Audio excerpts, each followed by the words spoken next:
Namaste. Today we are with Gautam and we are doing our first podcast interview with him. Thank you, Gautam, for your time. Most welcome, Nick. And Gautam, today the whole world is in a frenzy with the coronavirus epidemic. Mm-hmm.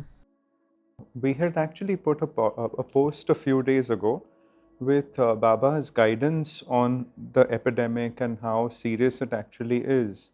And many devotees had certain questions, and many people find themselves in a very peculiar scenario being locked up at home for pretty much longer spans of time. So I felt if we could address this in a conversation with you. Sure. So, Gautam, as the disease has progressed worldwide, I also see there is this issue of it being a very big mental challenge. And, if you could shed some light on that. Yes, absolutely, Nick. Firstly, thank you for having me on the podcast. And indeed, it is an unprecedented time for us. Most of us have not seen an event like this in our lifetime. And as you have said just now, we have all been locked down, forced to sit at home, a scenario which we could not envision ever before. And it also shows how little is in our control. If we haven't realized that by now, it is time to wake up to this reality that circumstances are far beyond our control. And yes, what is in our control is the attitude to the circumstance. So one needs to see the insights and learnings which one will gain through this event, and how it can help us on one's onward spiritual journey. The other point I would like to add here is that this time which we have to ourselves is a time for introspection and reflection.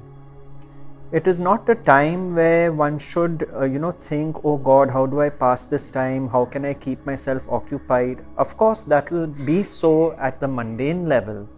But rather than frittering this time away, seeing movies after movies on Netflix, making phone calls after phone calls to friends and relatives, it is a time which has been offered to us to reevaluate our life, our priorities in life, what is important to us in life, and a time to go within. And that is why channels like yours, for example, the Sai Baba's Devotee Speaks channel, are a tool which can be so easily accessed and referred to in a time like this that it could be of much benefit to one's spiritual journey. Gautam, in times like this, Baba has specifically given guidance that people should do the mantra jap. If you've read that post, I'm not sure if you've read it. And I would also like to take this opportunity to put those in case other devotees have missed it. Mm-hmm. Baba has specifically asked devotees to do the mantra jap, to also do the chanting of the Hanuman Chalisa, to do the chanting of the Gayatri Mantra. And this also comes back specifically to what you have said, that this time must be utilized such that the mind doesn't get pulled into the collective, because I can also see it is so easy in WhatsApp groups. People are sharing stuff about this endlessly. And yes, I do feel on a practical note, you must know what rules and regulations are, like the basics about your rations. But beyond that, it can become very easy for people to get pulled into the collective, almost fear or paranoia that is going about. Yes, that is very true, because you see, what we fill our consciousness with, what we fill our mind with, is that which occupies the foremost space in our mind. So if every time we are looking at WhatsApp forwards which are talking about all the ghastly scenarios or projections of numbers, that is bound to create a fear which is disproportionate to what the reality is. And the reality itself is bad enough. So a lot of psychological suffering gets not only created but perpetuated, because that is the nature of the thinking mind. The thinking mind is always going into an imaginary future, you see. Now when we come to, let's say, what you suggested, about the Sai Baba mantra, the Gayatri mantra, etc. Why are these not to be taken lightly? See, the word mantra itself means to free the mind. So what happens when you chant the mantra is your focus is shifting from all that fear-based content which it has been reading and imbibing to the mantra. So the thought processes now get connected to the mantra, and that is what is meant by freeing the mind. So the thinking mind, which was galloping all over the place, now has a peg to hold on to. The rope of the horse gets tied to this peg. That is the advantage of the mantra. The other thing is that mantras have specific tasks to fulfill. Now the Hanuman Chalisa, for example, is based on Hanuman, who is connected to the breath, to the prana. So reciting the Chalisa actually regulates one's breath. When one is fear-based, the breath is different. When one is calm, the breath is different. So the Chalisa is doing much more than you think it is. We just think on one level that, we must just keep reciting it. But the vibrations are created with the recitation, with the chanting, and those are bound to be beneficial. That is the beauty of such tools which have been presented before us. Gautam, Baba had, in his time, there was an epidemic of cholera, and he had offered all his devotees protection, and through the channels that I have known, he has very specifically said, nothing will touch my devotees. Those who have surrendered with complete faith, they will sail through. And it takes me to my next point, which is very related to that, Gautam. Gautam, as you said, the thinking mind loves going into an imaginary future. Now, I was also reflecting on something, that when this excessive information is presented to someone and they cannot discern between the facts and extra information, their minds take this information in, but their body cannot differentiate between what is actually real and not. For example, if someone were told there is a tiger behind the wall somewhere hidden and they hear a sound, they will have a complete response in their body of a flight mechanism and run. It will produce fear. And that actually may not be true, for example. But similarly, like this disease, of course, we take the practical steps to protect ourselves, our loved ones, isolate, do what the doctors say. But if there is this excessive fear that is going on and people cannot manage this silence, I also feel on a physical level and the mental level it is going to affect them, because their body really will not know the difference between an actual event, and if their minds go in frenzies, it may even affect their immunity. Yes, very true. But you see, that is actually the true meaning of faith in the Guru, or faith in Sai Baba, for example. When you have faith and trust, the faith and trust is in knowing that whatever is going to happen as far as you are concerned is for your own good. You are taken care of in that sense.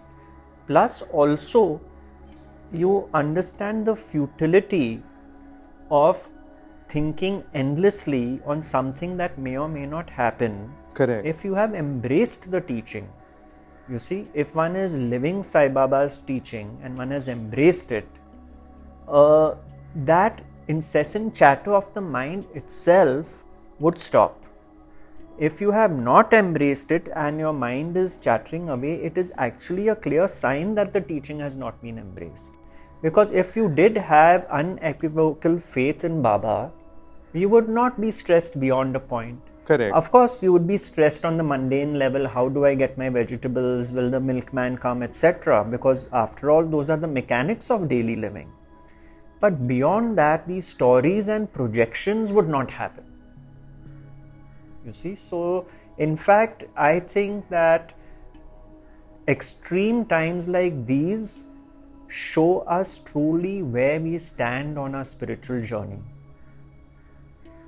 You see, so they are, in one sense, they are really gifts being given to us.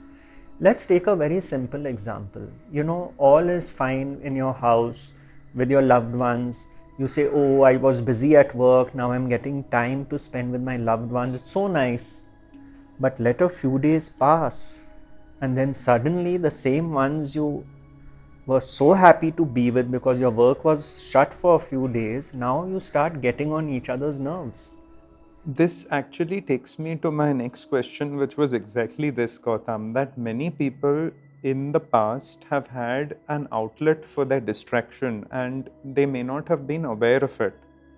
You know, movies, going out, the extroverted mind and its tendencies. But right now, not only are they locked in, but they are locked in with people, some devotees who may even be sincere, may have a constraint of space. So I had two specific questions to ask you, Gautam.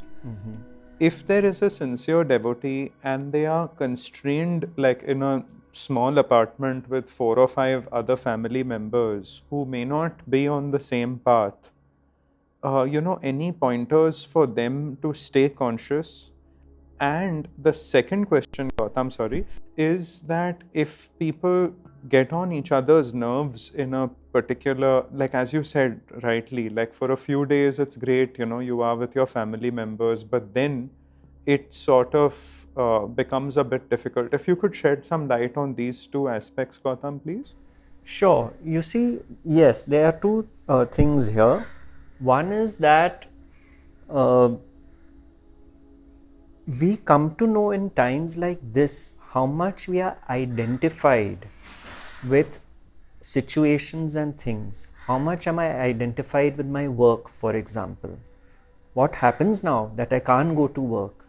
How much am I identified with my social environment? Oh, I used to meet so many people, so many friends. Now I'm not able to meet them. So now when you are at home, you can truly see where all you derive your identifications and your sense of self from. And you will be surprised as to how much of the external environment you derive your sense of self from. For example, I know someone who's in his mid-60s, even before this lockdown, he didn't have much work. His work had closed down, his office was there. And he would say, oh, but I can't bear to sit at home, so I just go open my office, sit there and switch on the TV. You see, that is the degree of identification. Correct. Now, someone who derived their worth from all their friendships or this huge social circle they had, where has that gone? You were deriving your sense of self from a separate source. I will mention one incident here which I spoke about in today's live stream. A very big industrialist passed a statement. He said that a person's worth can be judged from the number of people who come to his funeral. A person's worth can be judged by the number of people who come to his funeral. Then this industrialist passed away, and there were thousands of people who showed up for the prayer service. And you know why? A, he owed half of them money, and so they thought they better show their face to the family in the hope that they will get something back. And the other half showed up because they were so relieved he was gone that they wanted to show up. So the point is, when you are home, reflect on all this. Sit with a cup of coffee, think about what all were you doing in the day, what all were you dependent on, because you see all that has been challenged now. And you may say, oh, this is only temporary. Who knows? How long is temporary? Correct. It may be temporary now, it can come back after a few months or years. But this is the time to evaluate your dependency and where all you derive your sense of self. And if you are a true Bhakt or devotee of Baba or his teachings, please tell me what he says about where you should derive your sense of self from. Because he clearly says, give it all to me, as in Baba, M caps. You see? So what does that mean? To derive your sense of self from the source, from God, from consciousness, not from this externalized tamasha which has been going on in one's life. You see, so I do hope, normally people who are already on the spiritual path, like the people who are on your channel, they already have this understanding of life, that life is transient, it is temporary. That is why the turning within has already happened. Correct. Now, this opportunity has to be used to delve deeper into the teachings. It is for one's own benefit.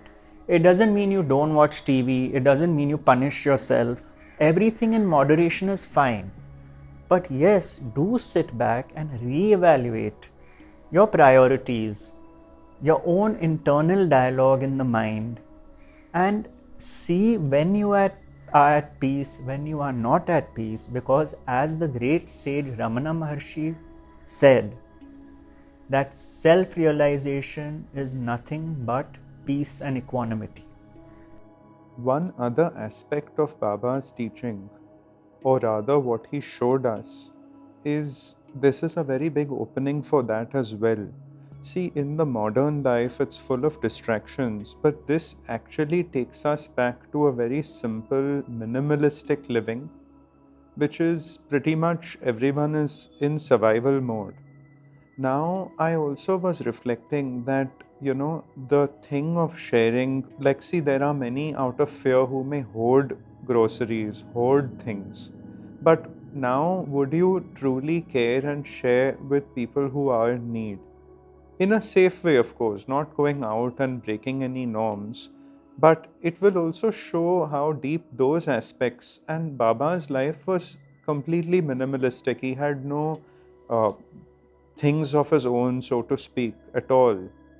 And even in this aspect, one would really come to a very minimal way of living, because if this goes on for much longer, many of the fancy extra things, those frills, will be taken away.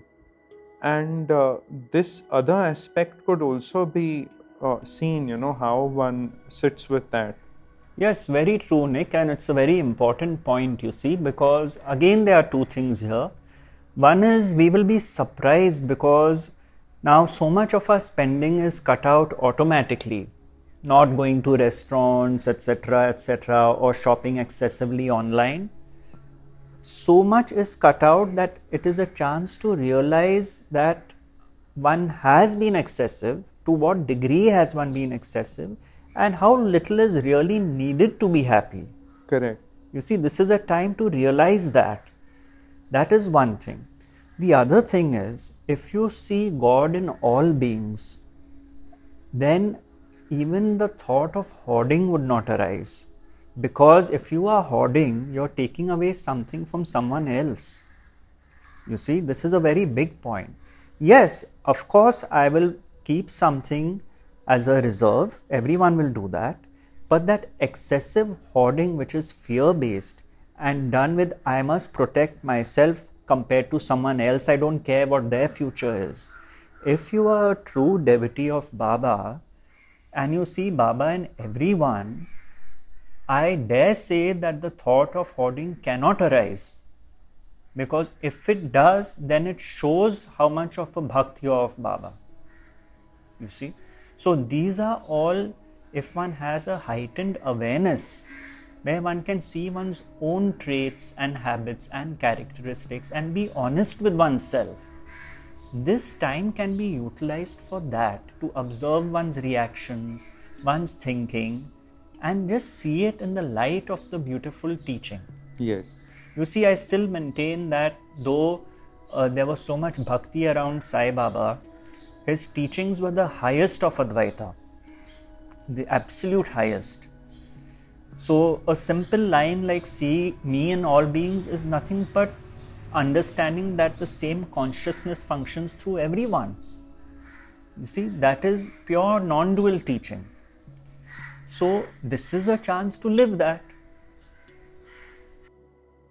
Wonderful, Gautam. Thank you for shedding light on these important pointers. My pleasure. And my pleasure. hopefully we could have many more conversations like this over the next coming weeks and continue this podcast series with you. And I would also like to let devotees know that you have your own YouTube account and you do live streams. So we will, for your upcoming live stream talks, share the link on our channel as well. So those who would like, they can join you for that and pose questions which could be answered by Gautam. Thank you, Nikhil. That would be really great. And I would like to end on the note that you see, the thought needs to go out to all those who have suffered because of this virus, who have lost their lives, and all those caretakers who have risked their lives to take care of the people who have been impacted by this virus, because let's not forget, they are all aspects of ourselves and we are all one family. So I'd like to end on that note and thank you for this great service you are doing and for having me on the podcast. And I very much look forward to more podcasts if your audience wishes them for this. Wonderful, Gautam. Thank you so much. You take care, stay safe, and all devotees, you too, stay safe, stay indoors, and may Baba's grace sail us all through this. Indeed. Thank you. All Goodbye. right, bye.